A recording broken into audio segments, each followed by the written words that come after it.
Assalamualaikum warahmatullahi wabarakatuh. Perkenalkan, nama saya Rima Hadiah. Dan saya Rita Aristia. Kami akan menjelaskan alat elektrik lab yaitu foam hood Dan biosafety cabinet. Selamat menyaksikan. Foam hood atau sering disebut lemari asam. Foam hood merupakan sebuah lemari asam di suatu laboratorium yang difungsikan untuk kegiatan penelitian yang menggunakan bahan kimia maupun bahan radioaktif. Fungsi utama foam hood adalah melindungi individu yang bekerja dengan bahan kimia dari uap, debu, gas, atau bau yang potensial yang berasal dari bahan kimia tersebut. Foam hood digunakan untuk tempat reaksi bahan kimia mudah menguap dan mengandung gas berbahaya, perantara untuk memindahkan bahan kimia yang berkonsentrasi tinggi, tempat menyimpan zat kimia yang bersifat asam berkonsentrasi tinggi. Thomas Edison merupakan salah satu peneliti atau ilmuwan yang sudah peduli mengenai ventilasi di ruang laboratorium. Beliau menggunakan cerobong asap perapian untuk membuang gas dan bau dari hasil penelitiannya. Penggunaan kata foam hood untuk pemakaian di laboratorium baru digunakan tahun 1923 di Universitas Leeds. Saat itu, peralatan atau unit lemari asam itu terdiri dari meja kerja di mana orang harus berdiri untuk beraktivitas, dan jendela yang bisa dibuka tutup dengan sistem vertikal atau sash. Tahun 1936, Lab Chongqing memproduksi lemari asam pertama secara komersial, dengan bentuk sudah memakai jendela pembakar vertikal dan operator bisa memasukkan tangannya ke dalam kabinet. Masa Perang Dunia Kedua, kemajuan teknologi lemari asam karena tingginya kekhawatiran paparan bahan kimia beracun dan radioaktif, sehingga dibutuhkan lemari asam yang aman.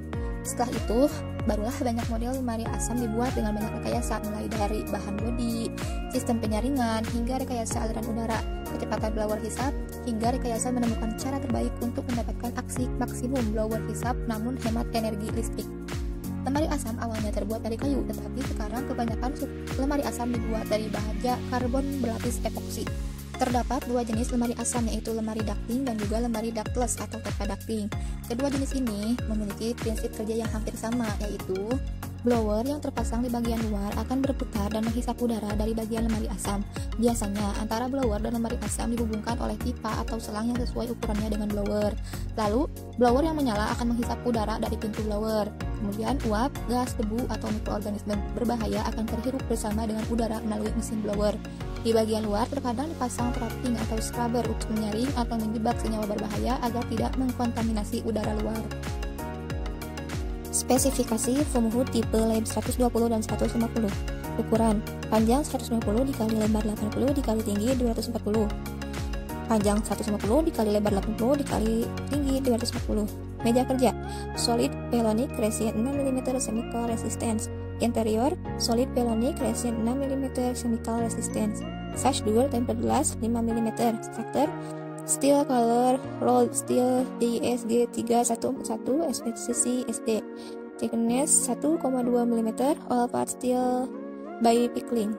Post-part treatment surface and finishing by epoxy resin coating. Lalu electric socket 2 pieces, lampu fluorescence dan switch 1 set, blower housing and propeller, centrifugal blower terbuat dari high density polypropylene atau PP, air volume 2300 cmh, fan speed 2800 rpm, voltage 220 volt 50 Hz, termasuk push button dan lampu indikator. Dalam sebuah riset berjudul Perbandingan Metode Somogyi Nelson dan Antron Sulfat pada penetapan kadar gula produksi dalam umbi cilembu atau Ipomea batatasca. Dalam riset ini, foam hood atau lemari asam digunakan sebagai tempat reaksi larval standar glukosa dengan reaksi Antron. Pertama, sambungkan foam hood atau lemari asam ke sumber listrik. Setelah disambungkan, blower dan lampu akan menyala secara otomatis. Sliding window dibuka setinggi bahu agar saat mereaksikan kimia, racikan tidak mengenai wajah. Reaksikan kimia dapat segera dilakukan. Lalu apabila pekerjaan akan ditinggalkan, turunkan sliding window maksimal 10 cm dari meja lemari asam atau foam hood. Jika proses pekerjaan sudah selesai, sliding window dinaikkan setinggi bahu. Setelah itu, bersihkan lemari asam menggunakan lap kering, lalu lap basah menggunakan lap basah, kemudian lap kembali menggunakan lap kering sampai kering. Kemudian, turunkan sliding window sehingga ke permukaan meja lemari asam. Lalu, setelah selesai, jangan lupa cabut sambungan kabel lemari asam dari sumber listrik. Bersihkan lemari asam agar tidak meninggalkan sisa zat atau bahan kimia yang mungkin berbahaya. Apabila menemukan tumpahan zat pada lemari asam, periksa terlebih dahulu zat apa yang tumpah tersebut, apakah bersifat basa atau asam. Nah, untuk memeriksanya bisa menggunakan kertas lakmus. Setelah mengetahui sifat zat yang tumpah, bersihkan sesuai dengan sifat zat tersebut. Apabila zat yang tumpah bersifat asam, maka gunakan larutan penetral berupa Na2CO3 atau natrium karbonat. Larutan ini bersifat basa yang akan menyatu dengan ion OH apabila dilarutkan di dalam air. Apabila zat yang tumpah bersifat basa, maka bisa menggunakan larutan penetral NH4Cl atau amonium klorida. Larutan ini berbentuk kristal putih seperti garam dan akan larut dalam air. Apa itu Biological Safety Cabinet? Biological Safety Cabinet merupakan kabinet kerja yang disterilkan untuk kerja di tempat yang memiliki resiko mikrobiologi. Biological Safety Cabinet atau sering kita singkat dengan BSC ini memiliki suatu pengatur aliran udara yang menciptakan aliran udara kotor yang memungkinkan ada kontaminan untuk disaring dan diresirkulasi melalui filter. Pada alat ini digunakan HEPA sebagai filter untuk membersihkan mikroba. Udara pada BSC akan bersirkulasi melalui filter HEPA ini. Filter ini memiliki efisiensi 99,99% terhadap partikel dengan diameter di bawah 0,3 mikrometer.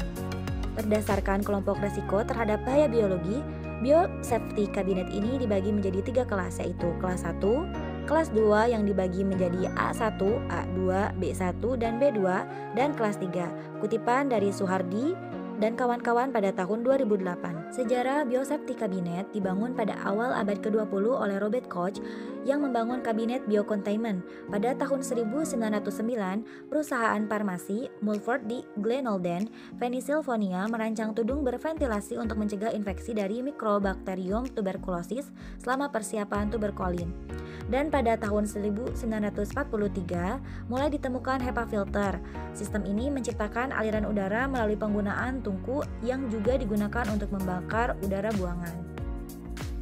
Prinsip dari BSC ini adalah mensterilisasi alat dan bahan dengan menggunakan teknik pengaturan udara dan adanya penyinaran UV. Sistem kerja ini sangat erat hubungannya dengan kontaminasi mikroorganisme. Alat ini juga penting dalam proses pembuatan media pertumbuhan mikrobiologi agar tidak terjadi kontaminasi. Berikut adalah spesifikasi dari Biosafety Cabinet, yaitu terdapat sistem filtrasi ULPA, bagian atas meja kerja IC 304 dari stainless steel yang berkualitas tinggi, yang dirancang mudah diangkat dan dibersihkan. Terdapat ventilasi dengan akurasi tinggi untuk kontrol aliran yang lebih baik. Keran gas dan keran air dapat dengan mudah dipasang di dalam zona kerja. Tutup soket listrik untuk zona kerja yang aman. Sistem blower berkinerja tinggi yang dirancang untuk efisiensi energi, desain yang ringkas dan mengurangi kebisingan. Semua bagian yang berputar seimbang untuk pengoperasian yang bebas getaran. Tampilan kontrol layar sentuh dan pengoperasian sistem diagnostik otomatis telah standar internasional. Cara penggunaan alat pada praktikum, analisis penanganan sampel dan limbah, teknik dasar dan keselamatan laboratorium biokimia.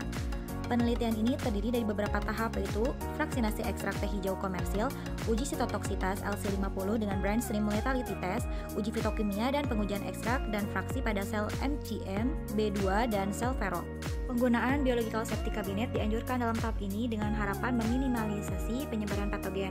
Teknik aseptik perlu selalu digunakan apapun tahap yang dilalui, begitu juga dengan sterilisasi alat dan bahan setelah penggunaan.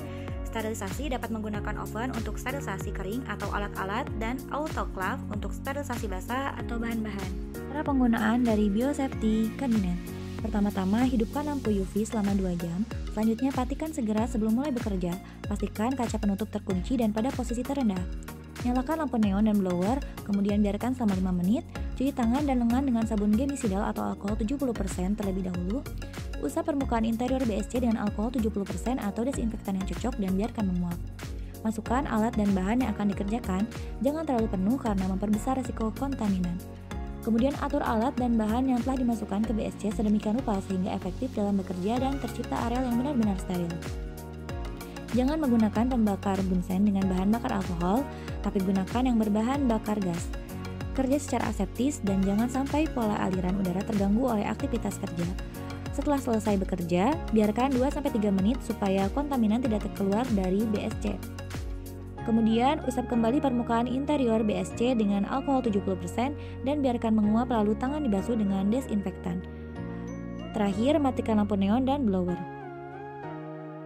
Nah, cara perawatan biosafety cabinet seperti layaknya alat laboratorium lain. Selain dibersihkan, biosafety cabinet juga perlu perawatan. Bagaimana cara perawatan biosafety cabinet? Berikut tahapan-tahapannya.